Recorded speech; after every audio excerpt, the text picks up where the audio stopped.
Good morning. I've come to Upoer Wharfdale this morning.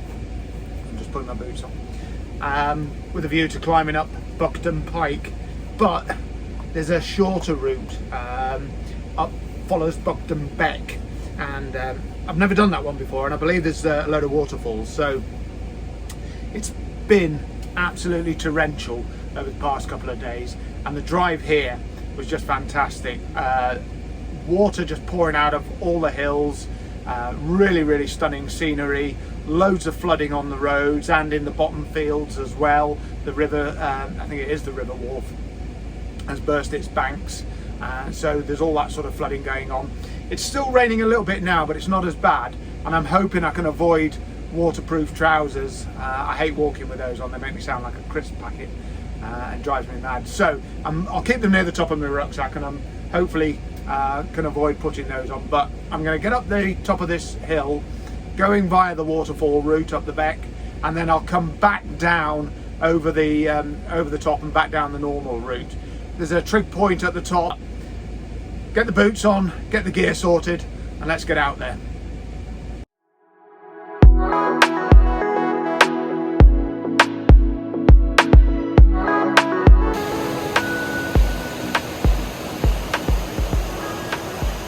So I'm hoping the path doesn't have to cross this river too many times. Up in those clouds is Buckden Pike. That's where we're headed. At the moment it's looking dry, but I'm sure we're not going to get away with it. So fingers crossed how far we can get up without any rain.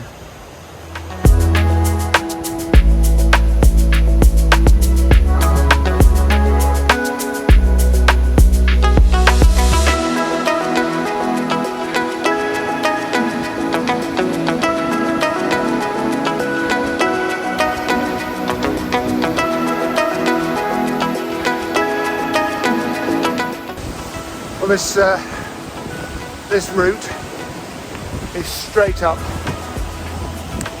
but this water coming flying down here really takes your mind off it. Something to see around every corner.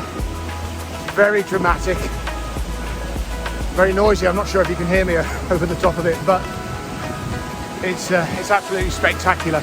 We've had 2 or 3 days of heavy rain in the Dales, and although it's easing back and it's forecast to be better this week, all of this is now starting to come up the hills and get into the rivers. So we'll see the effects of this in a day or two further down, heading down towards York. But in the meantime, some fantastic waterfalls up here to see. I can see one just up ahead. I'll show you that when we get there.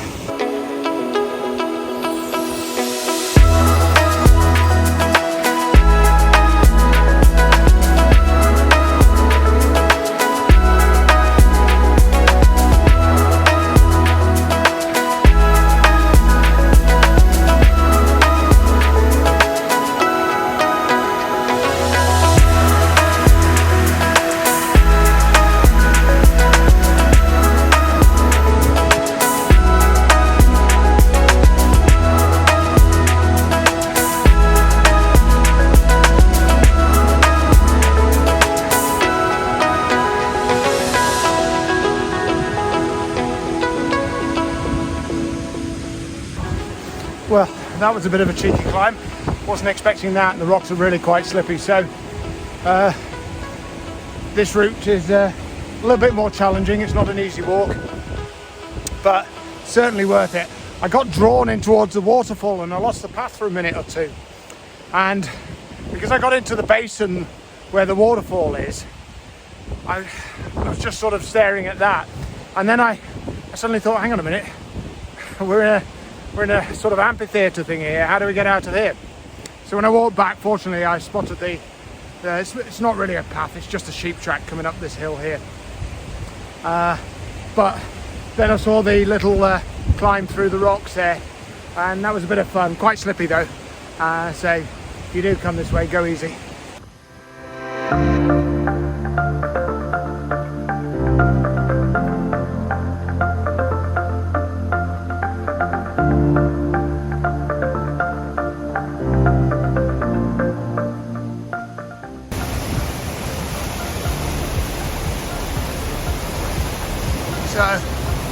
Another mighty impressive fall here. This time I spotted the track, so I've just taken a detour down into this little basin here to have a look at it, and then I've got to go back on myself to get up over the top up there somewhere.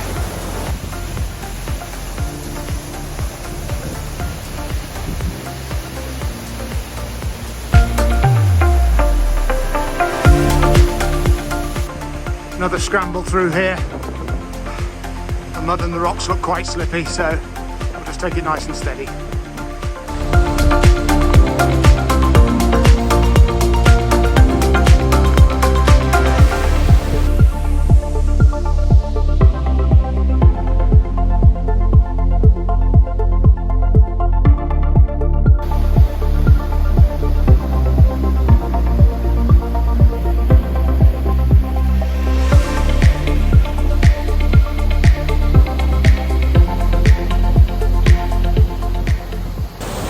Track is on the other side of the water, and there's nothing decent to cross at this point, so I'm going to go back down a little bit. I saw a couple of spots down there. I'm going to walk back down a little bit, find somewhere safe to cross, and then come back up this other side.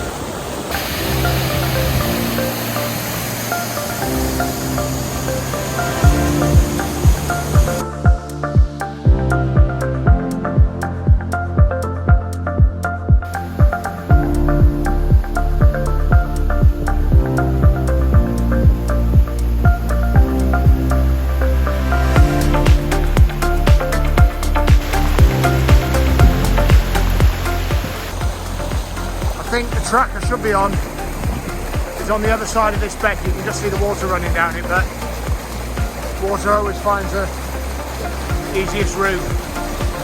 So I'm going to have to pick my way up around the right hand side of this hill,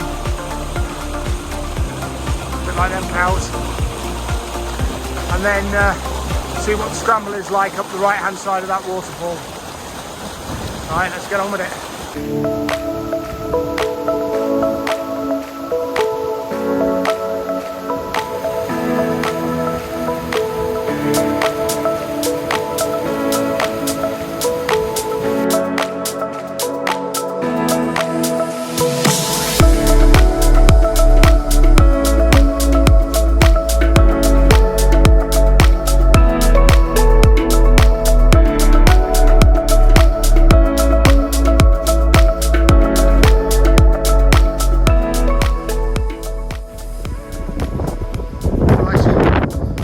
Top of that bank, pretty steep, which is why I'm sounding like a horse at the moment.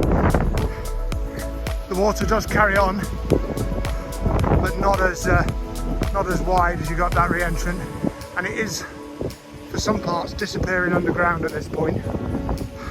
See if we can see where it's going. Yeah, here we go. So disappearing under there. There's an earth bank here, and then it's coming out further on down. But, oh, there's a kestrel. Our journey carries on up.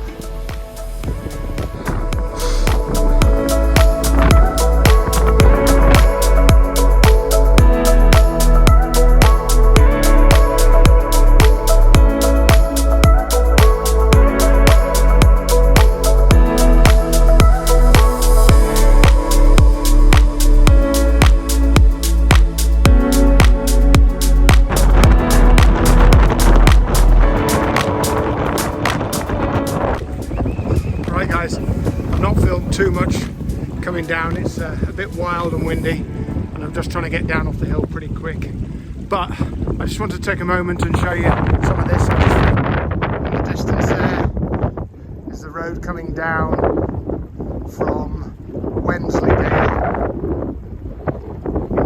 Maybe make it out, I don't know, there's a car going up there at the moment. Those white scores on the by the side of the road are waterfalls. Further on down in the middle of the picture there is the White Lion pub at Cray, great waterfall there. and then that valley there is Upoer Wharfdale, and you've got the village of Home at this end, and then further on up is Yorkshire Dales, officially voted the 2 best names in England. I might have made that bit up, but Yorkshire Dales is they've used that a lot in the filming of All Creatures Great and Small, the new series, and that's quite an iconic place to go and see and photograph. But this is the Dales at its most stunning. Right guys, I'm about 10 minutes away from the van now. Just going to head down this track. It's a lovely view further down Wharfdale, looking down towards Star Bottom and Kettlewell. The whole walk, although I've taken a map and compass with me, I've not really needed to use it. The navigation isn't too tricky. I can imagine at the top, if you've got some cloud down, then you'll probably want to slow down and just stick onto the paths, but they are flagged, so it's reasonably easy to find yourself, and you can handrail the walls as well. I've used an app to take me up the Beck called Work Outdoors, and just downloaded a GPX file onto the watch and just used that to keep me straight going up the hill, because I'd not done that route before, but I knew the way down. So that was just to keep things nice and safe. But to be honest with you, if you're following a stream up a hill, there's not much you can go wrong with other than falling in it. So I hope you've enjoyed that. Having the van out with us is always useful, and get back, get the kettle on and warm up a little bit. And as Diane and I always say, we sort of live out of the van and not live in the van. Gives us opportunities to get to places, get there earlier or the night before, get outdoors nice and early before there's too many people on the hill, or whatever you happen to be doing. So it's useful having that as an option. Anyway, I'll stop now before I waffle on too much. I'm known for that. And see you next time. Take care.